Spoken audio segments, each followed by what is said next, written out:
I'm trying to work out a shorter recording period, so hopefully that it will actually uh, give us a copy. Yeah. Okay, so now in credit policy, let's work out an example. BAC Berhad is looking to increase sales. The marketing manager has suggested that the credit terms are too conservative and we need a more relaxed credit policy. This will improve sales by 20% according to the manager. Yeah, and so the data is given, all amounts in thousands. Yeah, revenue is 18,000 now, 18 million, whatever. Yeah, under the proposed policy, the marketing manager says this will go up by 20%. The contribution margin right now is 33%, but when you have more sales, some of your variable costs go up not in a linear fashion but in a curvilinear fashion. Because you're producing more, you may have to pay more overtime or something like that. So contribution margin usually goes down, yeah, at higher volume.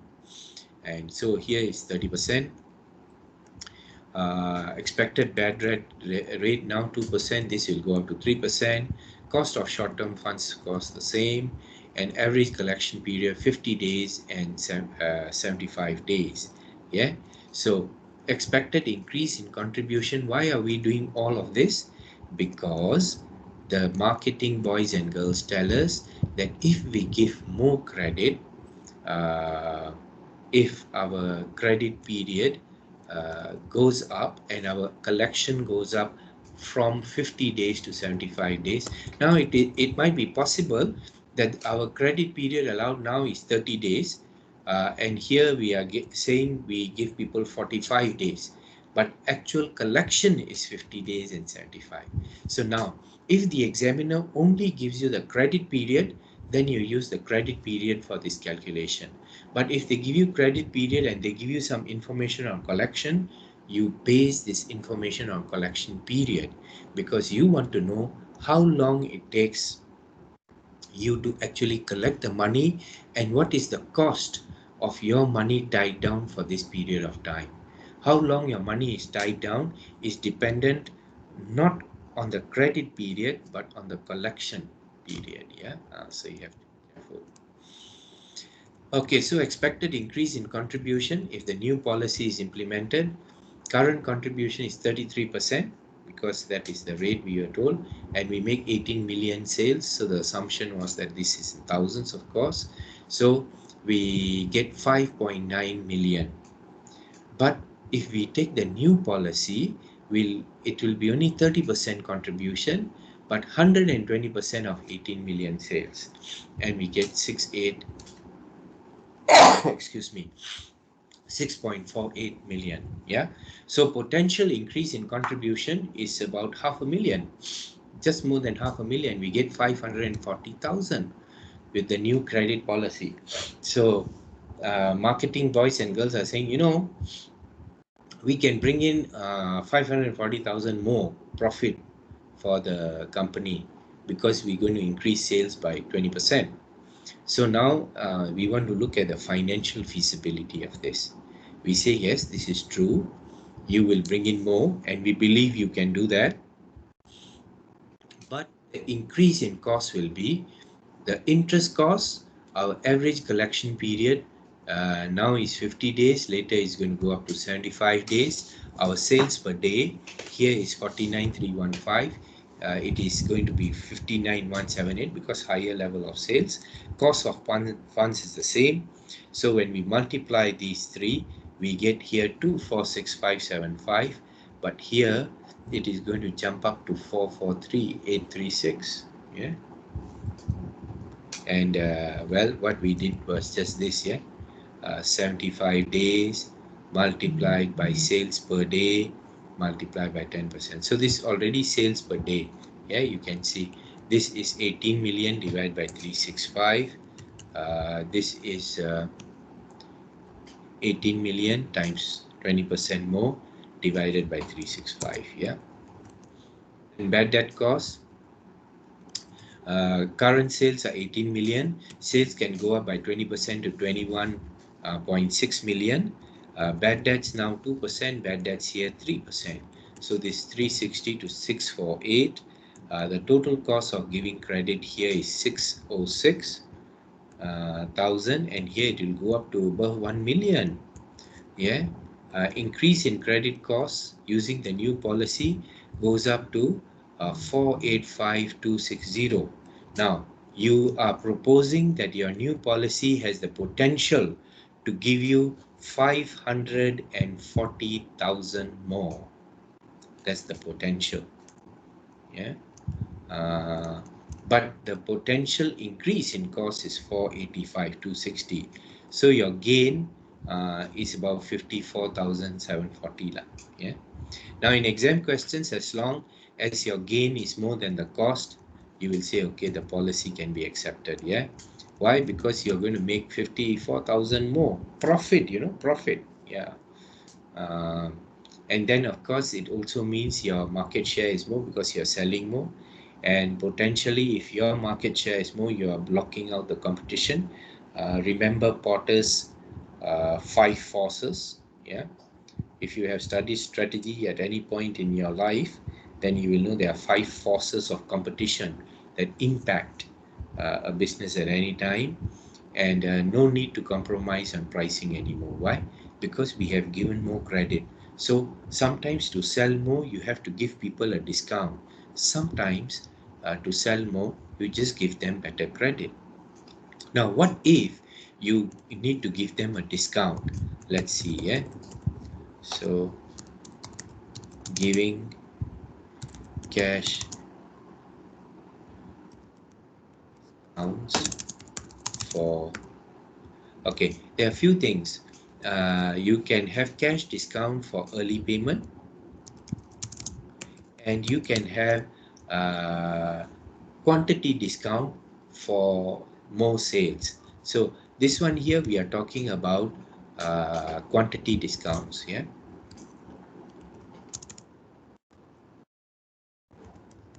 quantity discount. That's obvious. Yeah, if you buy more, I give you more discount, no problem. There's another discount that you have, which is called cash discount. Cash discount means you get discount for early payment. Yeah. Now the cost of a cash discount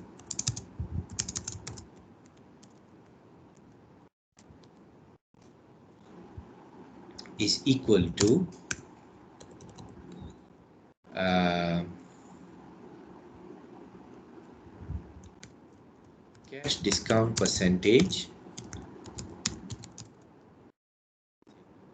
I give you 2% if you give me within 1 week what you're supposed to give, divided by 100 minus the cash discount. That's the cost of me giving you the discount for once. Yeah, you're supposed to pay me 100%. Now you don't pay me 100%. You pay me only 98%. So 100 minus the cash discount. That's the money I use. But what did I give up? I gave up 2%. So the cost to me is 2% divided by 98, because I'm using only 98% of the money now. That's the cost of the cash discount once. Yeah, giving you the cash discount once. Then we need to find out how many times in a year can this happen. Yeah, so we multiply this, yeah, multiplied by 365 and divided by, I'm getting the cash, giving the cash discount because I can use the money earlier. How much earlier can I use this money? So divided by credit period, my normal credit period, minus my discount period. So my normal credit period, 90 days. But now I can uh, collect from you within 10 days. So then I get to use the money 80 days earlier. So how many 80 days there are in a year? That's what I want to do. Yeah. So let's put some numbers and see. This is the cost of cash discount. This is the formula. Yeah. Uh, Cash discount terms are normally stated as um, 2 10 net 90. So what does this mean? Discount percentage is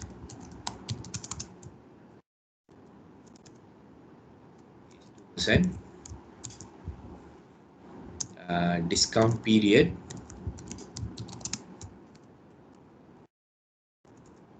to be entitled to the discount, people must pay within 10 days, and credit period is 90 days. That's the meaning of the net 90. Okay, so what will be the cost? Well, cost here would be equal to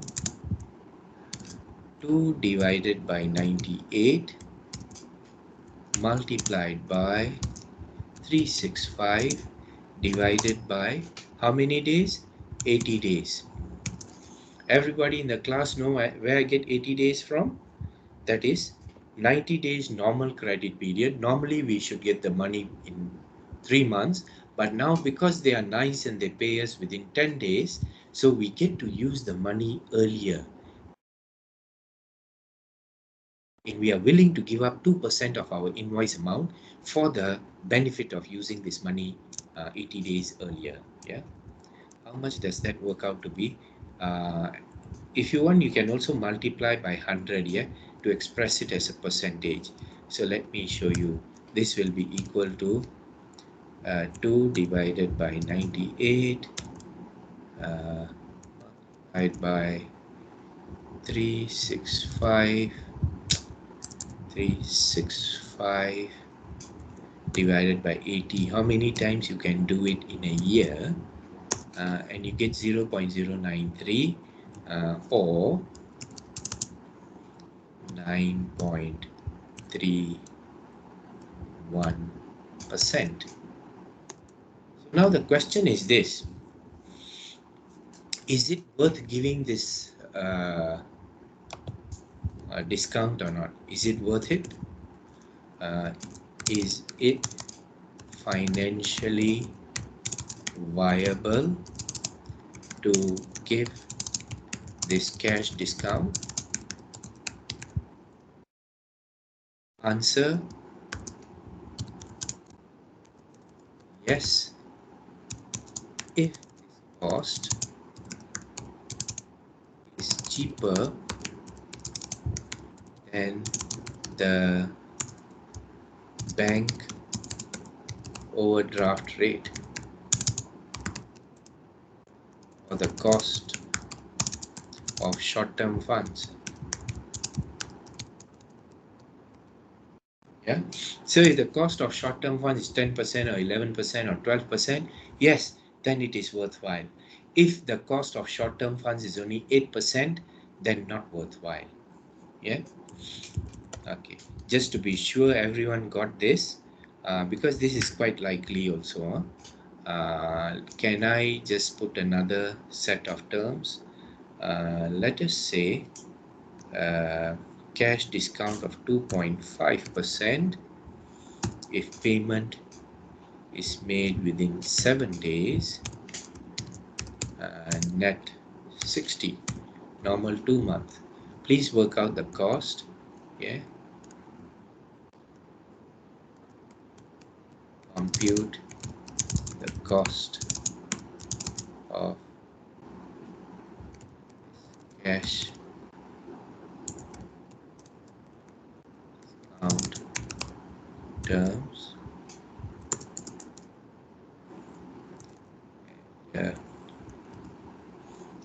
If cost of short-term funds is 15%,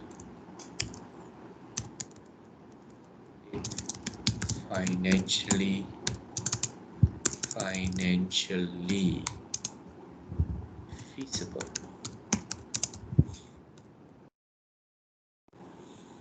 Okay, go for it.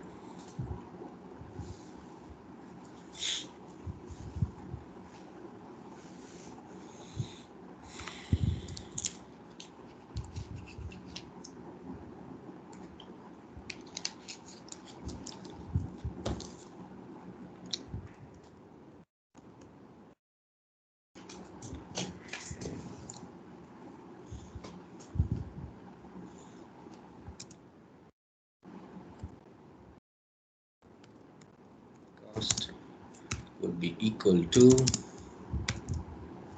2.5 divided by 97.5, because you can use only 97.5% of the money. And how many times can you do this in a year? 365 divided by 60 minus 7 is 53 days. 53. 2, 5 divided by 97.5 multiplied by 365 divided by 53 give you 17%. Yeah. Or 17.7%. If the cost of short-term funds is 15%, is it feasible? Still no. Yeah, more expensive. In theory, no. Yeah, in theory. But in practice, sometimes yes. Because sometimes companies say, never mind, even if this is a bit higher cost than the overdraft, so what? Yeah, it's still a source of cash flow, and cash flow is more important. Not all the cash flow can be cheap lah. Some you pay a bit more is okay. Yeah, so sometimes businessmen they think like that. And also another benefit is, by the way, if you give this cash discount and you find, let us say 10% of your customers took the cash discount, those are the 10% customers who you really need to take care of. They're the good ones. They got the money and they like to pay you early. They want to take the cash discount, yeah, because they want the better pricing on the goods. Yeah, there you go. So these are some of the things that you need to study in this section related to working capital. Any questions at all?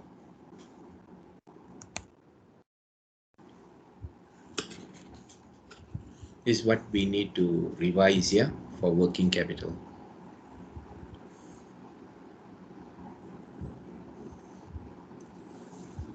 All good? No questions? We are in the zone of silence again. Sir, regarding the Yeah. EOQ, Yeah. just now the